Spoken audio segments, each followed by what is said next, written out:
under the bright blaze of Las Vegas lights, the Hard Rock trembles with a roar that feels almost alive, a sound that climbs the walls and rattles the rafters, as two nations, two cultures, and two very different fighting spirits collide. The music fades, the crowd rises, and into this thunder steps Jaime Munguia, the young, towering Mexican champion, a man still growing into his frame, still learning what his fists can truly do, but already carrying the weight of a nation known for building legends out of blood and heart. Across from him walks Liam "Beefy" Smith, born of Liverpool grit, a man forged in cold gyms, in long rounds of sparring with brothers who hit like hammers. No theatrics, no flash, just a fighter built from the old cloth, the kind that doesn't wrinkle under pressure. The referee gives the final instructions. Protect yourself at all times. Obey my commands. Touch gloves. A murmur waves through the crowd, excitement mixing with unease. They know Smith isn't here for a payday. He's here to take everything. They know Munguia, raw but monstrous at 154, comes into fight night looking more like a middleweight trying to squeeze into junior middleweight clothing. They know these two don't match each other in height, in reach, or in age. They match in something far more dangerous: stubborn will. The bell rings, echoing across the arena like a call to arms. A pro-Munguia crowd rises instantly, believing they're about to watch their phenom steamroll another veteran. But Smith, calm and unreadable behind a tight, high guard, steps forward first. A jab, a right hand, a reminder that this isn't a coronation. This is a fight. And tonight, the young champion is about to learn what it means when British steel meets Mexican fire. The opening rounds unfold with an intensity that exposes everything about both fighters. Munguia, massive for the division, barrels forward with a style as raw as it is violent. Every punch thrown like it's the last one he'll ever throw. Every combination fired at a single speed, full throttle. His trainers had preached composure, had drilled him on maintaining distance, establishing the jab, finding rhythm. But once the lights hit him, once Smith stood in front of him like a brick wall, waiting to test him, instinct took over.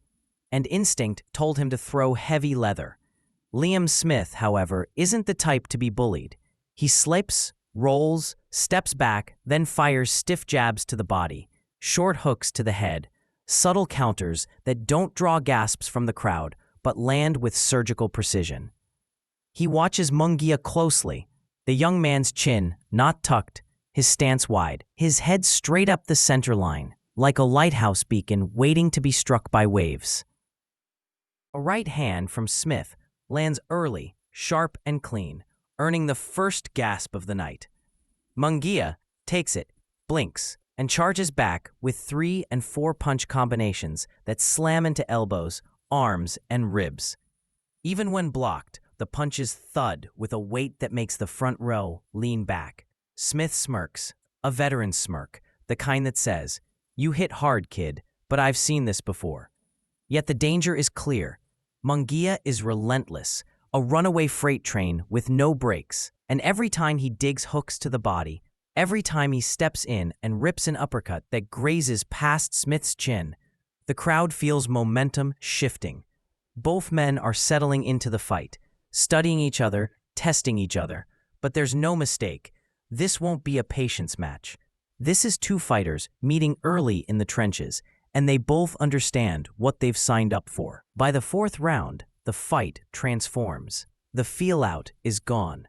Respect has been exchanged in the form of bruises, welts, and thudding blows.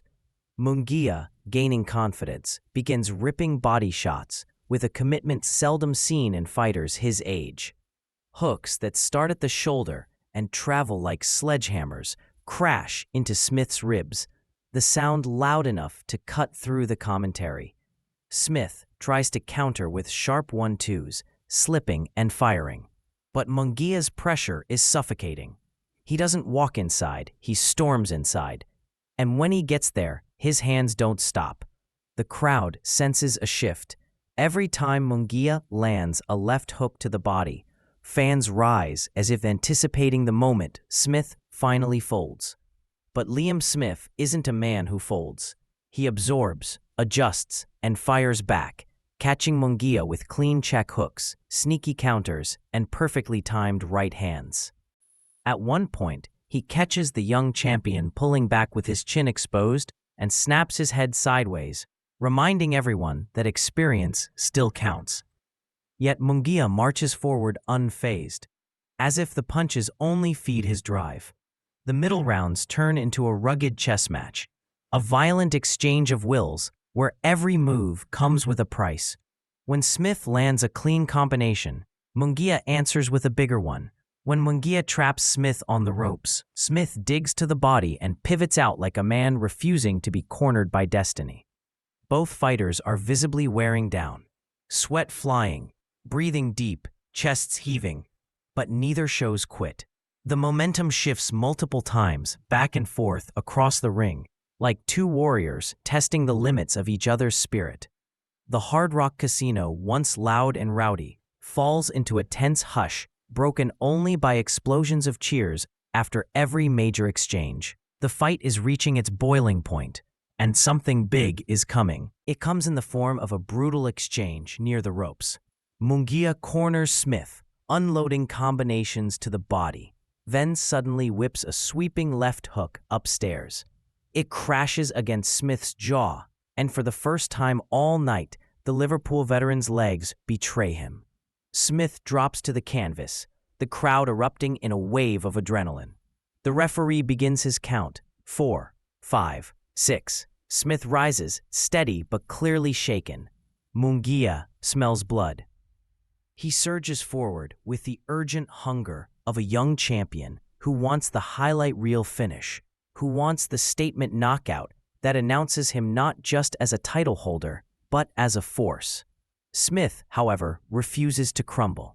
Even hurt, even cornered, he plants his feet, digs deep into the reservoir only fighters from that old Liverpool lineage truly understand, and fires back with clean counters. A right hand from Smith lands flush, halting Munguia's charge momentarily. Another lands moments later, reminding the champion that this veteran has no intention of being steamrolled.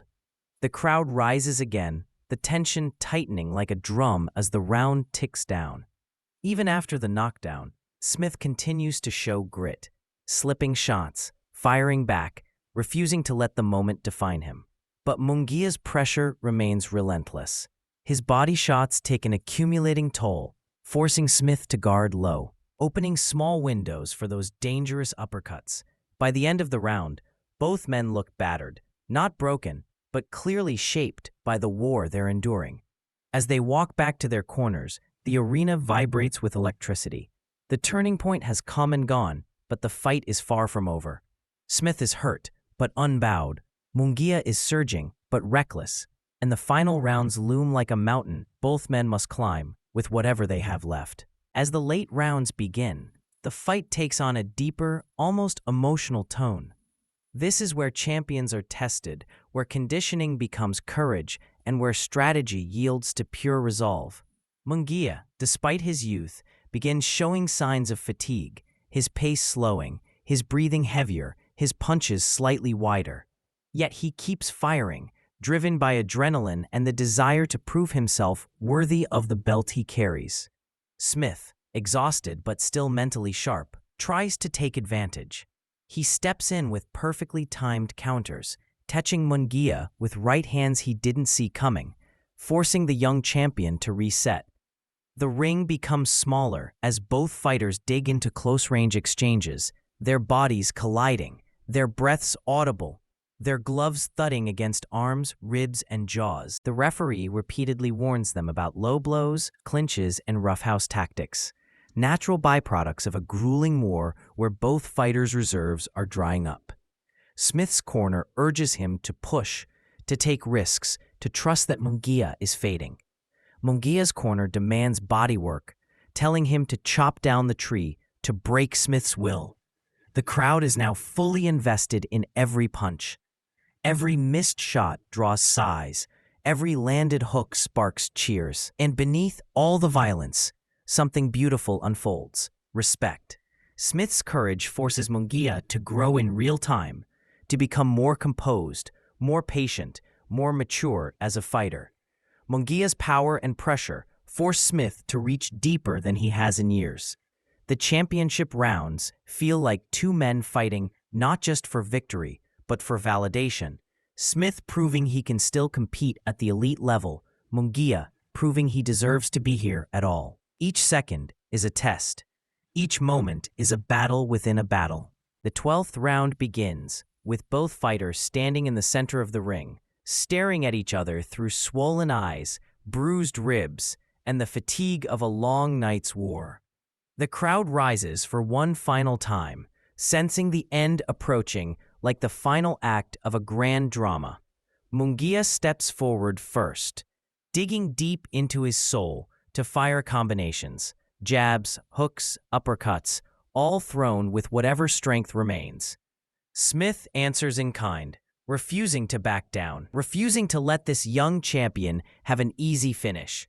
They trade in close quarters, leaning on each other, pushing, punching, clinching, desperate for one last meaningful shot that could turn everything. The round is less about tactics now and more about willpower. Two fighters emptying their hearts in front of an audience that knows it's witnessing a moment neither will forget. When the final 10-second clap echoes through the arena, both fighters summon whatever remains in their arms and legs. As the late rounds begin, the fight takes on a deeper, almost emotional tone.